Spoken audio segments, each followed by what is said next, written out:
ناراض نہ ہو جائیں. کوئی اس لیے آیا تھا کہ وہاں بھیڑ بھاڑ ہوگی, مجھے چوری کرنے کا موقع ملے گا. کوئی اس لیے آیا تھا کہ مجھے جوتے چرانے کا موقع ملے گا. غرض کے اپنی اپنی الگ الگ نیتیں لے کر آئے تھے. پروردگار عالم فرماتا ہے کہ اے فرشتوں, وہ آیا تھا تو الگ الگ نیتیں لے کر آیا تھا, لیکن جب وہ نیک لوگوں کی محفل میں بیٹھ گیا تو تم شاہد ہو جاؤ, گواہ ہو جاؤ, میں نے نیکوں کے صدقے اس برے کو بھی معاف کر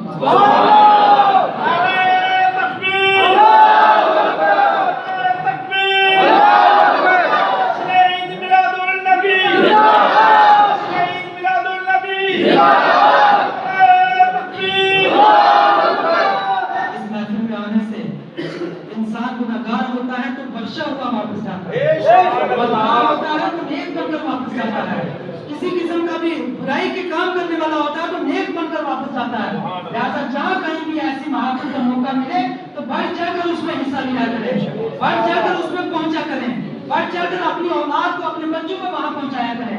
آخر میں ایک عرض کروں گا, اللہ رب العزت قرآن پاک میں ارشاد فرماتا ہے وَيَوْمَ نَدْعُو كُلُّ أُنَاسٍ بِإِمَامِهِمْ, کہ اے لوگوں ایک دن ایسا بھی آنے والا ہے, یوم ندعو کل اناس بامامہم, کہ تمام کے تمام لوگ ان کے امام کے ساتھ, اپنے امام کے ساتھ میرے حضور پیش ہوں گے, امام کے ساتھ میری بارگاہ میں پیش ہوں گے. یہ قرآن کی آیت ہے, یوم ندعو کل اناس بامامہم, کہ لوگ اپنے امام کے ساتھ میری بارگاہ میں آئیں گے.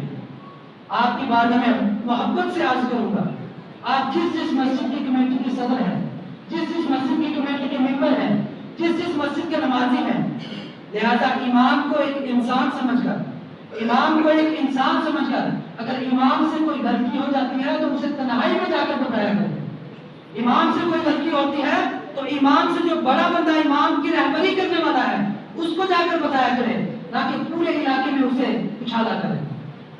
اس لیے کہ یہی وہ امام ہے جس کے بارے میں رب فرماتا ہے کہ اس امام کے ساتھ تم محشر کے دن میرے حضور آؤ. تو بتاؤ, اگر جس طرح آج کمیٹی والوں نے امام کے ساتھ سلوک کرتے ہیں, اللہ ماشاءاللہ بیچ میں بہت اچھی کمیٹی ہیں, بہت اچھے لوگ ہیں جو امام کا بھرپور خیال رکھتے ہیں, امام کو مفت تک نہیں کہتے, لیکن بیچ بیچ میں ایسے بھی غدار لوگ ہیں, ایسے کمینے لوگ ہیں کہ اگر امام بیچارہ ایک نماز میں غیر حاضر ہو جاتا ہے تو امام کا پوری بستر نکال کر پھینک دیتے ہیں. بتاؤ یہ حق ہے یا نہیں ہے؟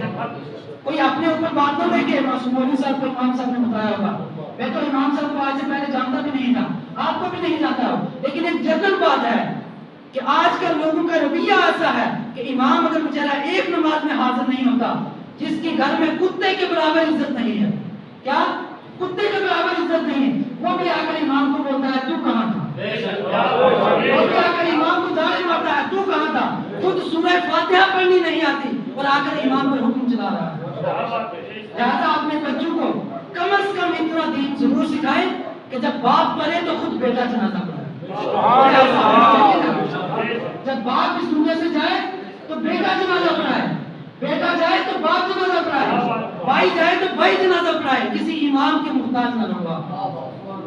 ابھی گزشتہ 2 سال پہلے دیکھا ہوگا آپ نے کہ بہت سے لوگ ایسے ہیں جنہوں نے عید کی نماز نہیں پڑھی.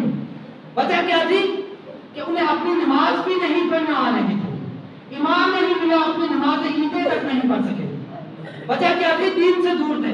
اس لیے آپ سے عرض کروں گا, جس محبت سے کے ساتھ آپ نے اتنے دور دراز علاقے میں یہ عالی شان مسجد بنائی ہے, یہ پیاری مسجد بنائی ہے, لہٰذا اسی مسجد کے توسط سے, اسی مسجد کی محبت میں آپ اپنے بچوں کو, آپ اپنے بھائیوں کو, آپ خود بھی اپنے امام صاحب کے پاس آئے, اب دین سیکھیں, کم از کم اتنا دین ضرور سیکھیں کہ جس دین سے آپ کی دنیا بھی بچے اور آخرت بھی بچے. ورنہ کوئی شخص ایسا ہرگز مت سوچے کہ وہ دین کا مجھے پتہ نہیں تھا کہ قیامت کے دن بخشا جاؤ گا.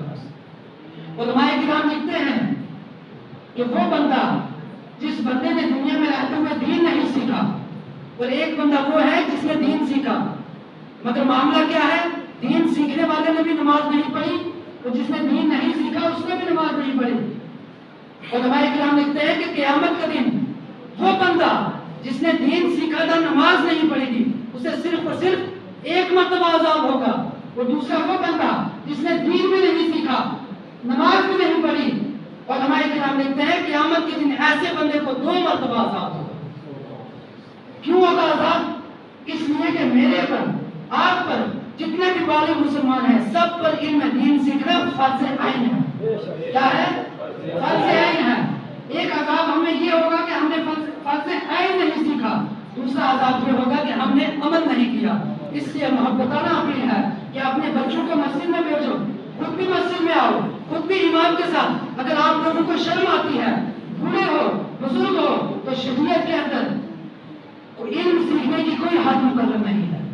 ماں کی گود سے لے کر قبر تک علم سیکھنے کی مدت ہے۔ پھر بھی اگر آپ لوگوں کو علم سیکھنے میں شرم آتی ہے، لہذا امام صاحب جب مسجد کے اندر اپنے حجرے کے اندر تنہا ہو، اس وقت امام صاحب کے پاس آ کر اپنی غلطیوں کو درست کیا کریں، ورنہ معاشر کے روز بڑی سخت پکڑ ہوگی۔ رب تعالیٰ فرماتا ہے ان بطش ربک لشدید، کہ یاد رکھو تمہارے رب کی سخت پکڑ ہے، تمہارے رب کی پکڑ جو ہے وہ بہت سخت ہے، اس سے